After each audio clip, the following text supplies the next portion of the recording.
Bonjour Monsieur Risoli. Bonjour. Donc, merci de nous recevoir pour cette interview. Donc, vous êtes la tête de liste du Parti Socialiste de la ville de Deuil-la-Barre. Pour être très précis, je suis la tête de liste de la liste Changer Deuil, qui regroupe une quinzaine de personnes du Parti Socialiste, 2 personnes d'Europe Écologie Les Verts, et la grande majorité est non encartée. C'est donc bien une liste de rassemblement de Deuillois de tous horizons, mais par contre progressiste. Excellent. Donc, première question. En 2010, le collectif contre l'islamophobie en France a recensé 188 actes islamophobes, 298 en 2011, 498 en 2012, soit une augmentation de plus de 57%. Qu'en pensez-vous ? J'en pense que ça doit être vrai. Je ne suis pas un spécialiste de la question, mais je sens bien qu'il y a un courant islamophobe comme ça. Plutôt que rampant, en fait, les gens commencent à se libérer. Et j'ai été extrêmement touché par les événements d'Argenteuil, puisque je suis du Val d'Oise, avec des femmes voilées, je crois, ou foulards, ça encore, il faut voir la qualité de l'information, qui se sont en fait agressées dans la rue pour le simple fait d'être voilées ou portant le foulard. Ce qui est totalement inadmissible. Personnellement, je suis progressiste, je suis pour le bien vivre ensemble. C'est pas possible de vivre dans une société où la violence soit comme ça libérée. J'attire votre attention en même temps sur le fait que c'est un travail global et qu'il y a d'autres communautés, pas forcément musulmanes, qui elles-mêmes aussi sont victimes de violences, de discrimination. Et je crois qu'un maire a vraiment le devoir de bien faire vivre ses administrés ensemble et qu'il n'y ait pas ce type de situation. Quel est votre avis vis-à-vis du silence des politiques face à cette vague islamophobe ? Si vous êtes élu, seriez-vous prêt à condamner publiquement ces actes ? Je les condamne publiquement avant d'être élu. Je les condamnerai publiquement une fois que je serai élu. D'autant plus que ma spécialité de phénomènes criminels complexes m'amène à penser que on ne peut absolument, par exemple, dans le cas des musulmans, on n'a absolument pas le droit de faire un amalgame entre des islamistes intégristes, des islamistes tout court, des musulmans très pratiquants, des musulmans pas pratiquants, et des gens issus du Maghreb qui en plus ne pratiquent pas. En fait, il y a un amalgame total. Donc c'est absolument inadmissible. On s'interrogera quand même sur le rôle des médias, qui, de par sa nature ces derniers temps, ne vit que de scandales, ne vit que d'apports de ce type. Et ça cache quand même une réalité de terrain, des élus locaux, tout type, conseillers régionaux, du département, des villes, de tous bords, avec une préférence pour les progressistes, mais de tous bords, qui font un travail de terrain concret pour que les gens vivent bien ensemble sur leur territoire, et on ne voit que des médias qui distribuent du scandale, et donc des grands élus qui sont un petit peu en retrait pour condamner. Mais ça cache le travail de terrain des élus municipaux notamment. Monsieur Jean Bobreau parle de laïcité falsifiée, Madame Chiari parle de laïcité travestie, utilisée comme instrument de stigmatisation de millions de musulmans. Comment définissez-vous la laïcité ? Que signifie pour vous garantir le libre exercice public du culte ? Alors, c'est vrai que je suis un petit peu laïcard sur les bords. Pour moi, mais pourquoi ? Je vais vous dire pourquoi. Parce que pour moi, la laïcité, c'est l'efficacité. C'est-à-dire la possibilité de bien vivre ensemble, que l'on croit ou que l'on ne croit pas, et que l'on croit à tout type de religion. Donc, si, pour moi, la conception de la laïcité, c'est l'efficacité, ça inclut certaines contraintes. Et je vais le dire les yeux dans les yeux, ça implique un certain renoncement de la part du croyant. C'est-à-dire que le croyant, dans la sphère privée, croit ce qu'il veut, distille ce qu'il veut comme éducation familiale, etc. Mais très clairement, il y a effectivement des endroits où, à mon avis, il faut renoncer un petit peu à afficher sa religion pour justement mieux la vivre et que les autres vivent la leur, ou ceux qui n'en ont pas vivent tranquillement. Alors évidemment, il faut distinguer plein de choses. La sphère privée, où on fait à peu près ce que l'on veut, à peu près. La sphère publique, où là, finalement, il y a un aménagement. Le voile en conduisant, enfin le voile total, parce que le foulard, le voile total n'est pas gênant. Le voile total en conduisant, dans la rue, etc., il y a des aménagements. Et puis il y a le cas de l'école en France. Où là-dessus, c'est vrai qu'en ce qui concerne l'école, je suis un petit peu respectueux de la loi de 2004, où j'estime que c'est mieux que dans la sphère de l'école, du savoir, etc., il n'y ait pas trop de démonstration du fait religieux. Mais on va être précis.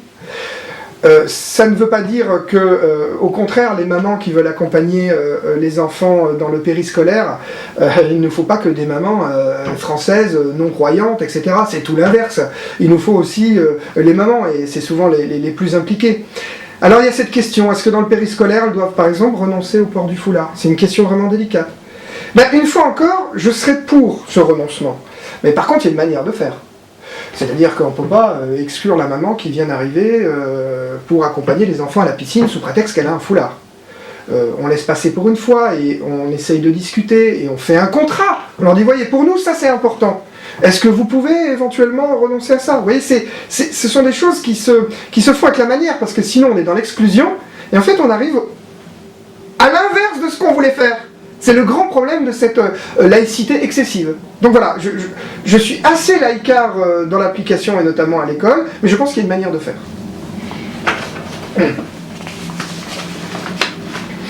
Seriez-vous contre une école privée musulmane dans la ville de Deuil-la-Barre? Je ne peux pas être contre.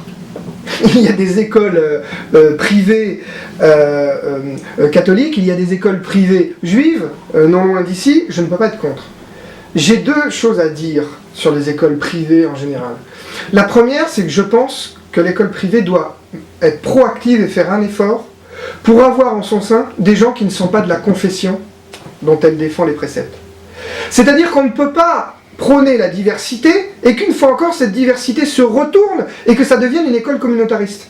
D'ailleurs, dans les écoles catholiques, il y a un grand pourcentage de personnes qui ne sont pas catholiques. Je connais nombre de familles musulmanes qui placent leurs enfants dans des écoles privées catholiques. Eh bien, ça devrait être pareil pour les écoles musulmanes. Elles devraient faire du coup un effort pour intégrer aussi des gens qui ne sont pas de la confession de l'école.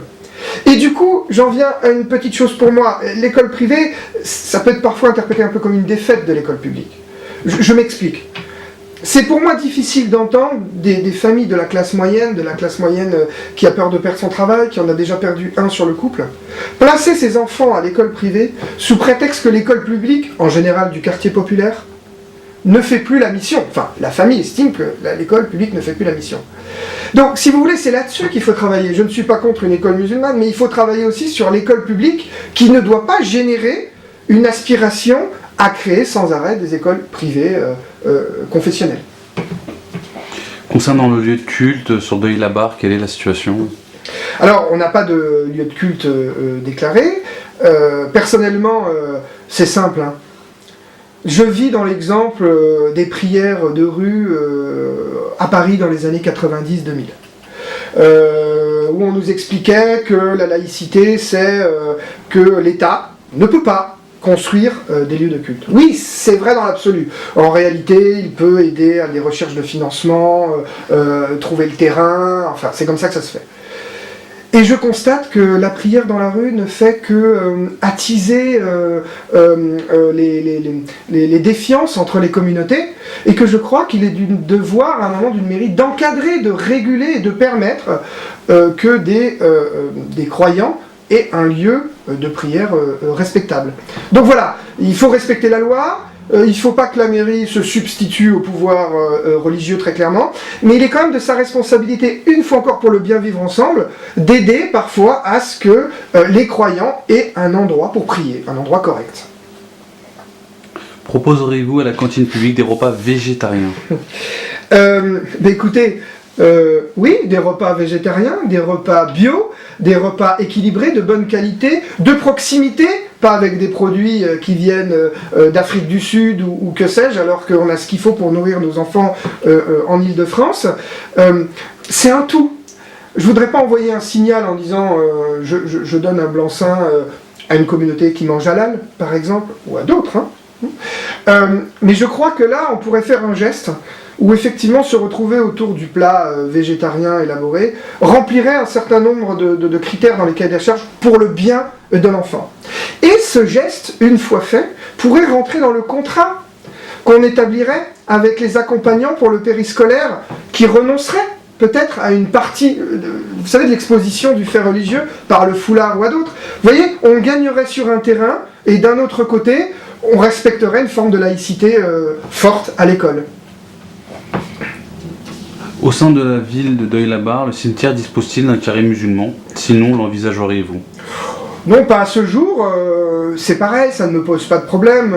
Ce qui respecte la loi, on ne va pas recréer les divisions qu'on a eues tout au long de notre vie, à un moment aussi particulier de notre vie qu'est la mort. Je crois qu'on pourrait, dans le cadre d'un cimetière municipal, partager ces espaces.